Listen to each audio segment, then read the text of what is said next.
Hi everyone, I'm Yo and this is Virginia. Welcome back to our YouTube channel, Knowing, Caring, and Loving Your Lady Part Area.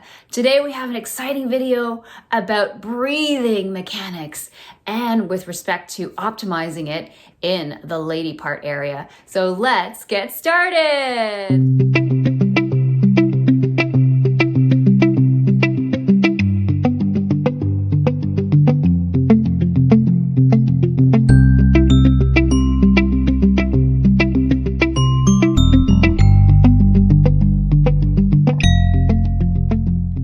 So please don't forget to hit that subscribe button and share with your friends.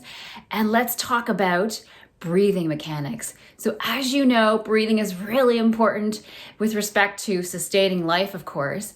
And not only does it increase oxygen to all your muscles and organs and everything that you need and brain in your body, but it massages this area here that is very connected to the lady part area. So there's also an optimal pattern of breathing, which we're gonna go over right now. I'm gonna talk about normal breathing pattern first, so you have a good understanding of how you might breathe. There's 3 types of breathing pattern that people tend to utilize. So there's what's called an apical breathing pattern. So people breathe through their chest. And this happens a lot when you need more oxygen. So when you're running or you're exerting a lot of effort, or maybe that's just the way you breathe. So you breathe through your chest, an apical breathing pattern.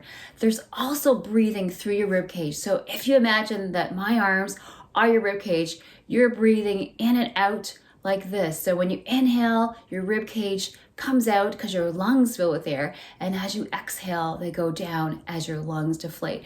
And that means that you breathe out to your side, and it's called lateral costal breathing pattern.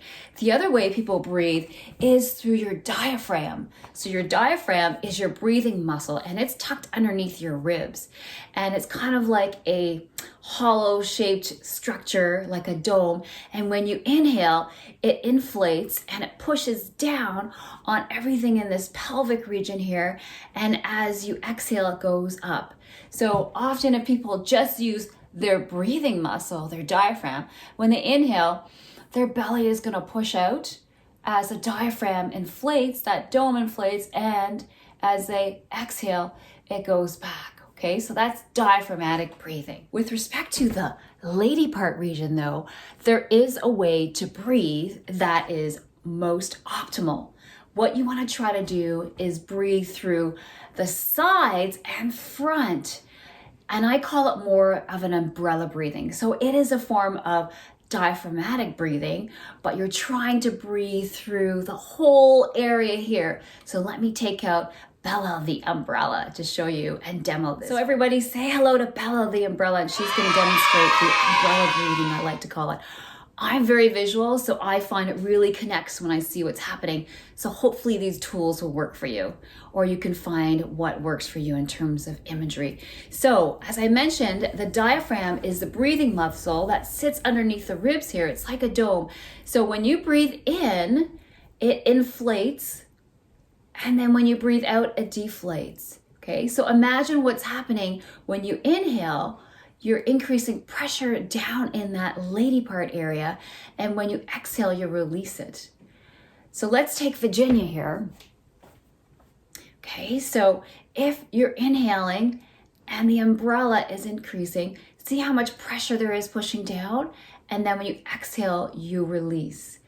If we take Myrtle, the girdle, and use her, okay, so here we are taking a deep breath in. See how you're pushing down in that pelvic floor region, and as you exhale, you release that tension. And the reason why I'm showing that is if you are breathing in and putting too much pressure out in the front, you're getting more downward pressure as opposed to distributing your breath all around like an umbrella. So let me demonstrate by using Gloon the balloon. So here's Gloon, and remember, if you're just doing diaphragmatic breathing, what's happening is as you inhale, see how you push down, that balloon comes down, and then you go up.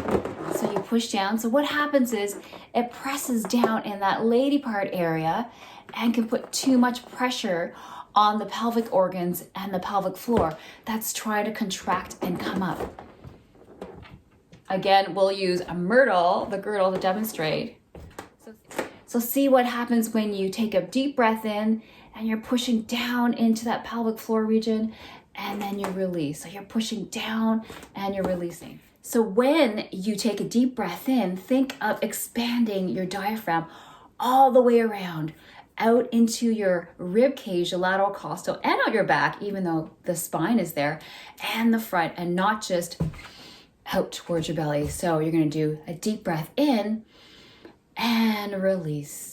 And what happens too inherently with the pelvic floor is when you take a deep breath in, so imagine this is the pelvic floor actually stretches, okay? And when you exhale, there is a little spring, an inherent spring and a recoil as you release your breath. So as you inhale, the pelvic floor stretches, and as you exhale, it contracts. When we talk about the exercises of the lady part area and doing KEGELS, that is why when we take a deep breath in and exhale, you're contracting with the exhale. So as you inhale, what's happening is those funnel shaped muscles, as I mentioned, are stretching a little bit, and as they exhale, they are contracting. So when you squeeze and let go, you're doing it with the breath. So as you exhale, you engage the pelvic floor and you get that lifting of the pelvic floor with it, if that makes any sense. So normally when you breathe, when you inhale, you stretch those funnel shaped muscles at the bottom of the pelvis. And then as you exhale, there is that recoil slightly as they go back to their shape. So you inhale, there's a stretch, and as you exhale, there's a little bit of a Also with respect to breathing, some people describe the breathing as a piston type of breathing, where when you inhale, right, the pressure gets pushed down like a piston in the pelvic floor, and as you exhale, there's kind of a suctioning effect, and that's when the pelvic floor is best to contract because you get that springing. So again, when you inhale, you get that stretching of the pelvic floor as the pressure pushes down, and as you exhale, it springs up and it contracts back up. Remember, everything is connected. So of course, when you're breathing, it's all connected to your ribs, and that's where posture is really important. So, Virginia and I have a question for you with respect to breathing and posture. Just a quick test. Try taking a deep breath when you're like this. It's really hard, isn't it? So if you're up straight and you maintain a good postural alignment, right, maintaining those curves in your spine, you will get that expansion of your ribs and more diaphragmatically, that umbrella breathing I'm talking about. So posture is really linked, which we'll talk about in another video. So thank you so much, everyone, for tuning in with Virginia and I about knowing your lady part by familiarizing yourself with the breathing pattern, how it optimizes your lady part or pelvic floor region. So please hit that subscribe button and tell all your friends, and we look forward to connecting with you soon. Please also send us a comment below and ask us any questions so we can set up more videos for you that you enjoy. We look forward to seeing you soon.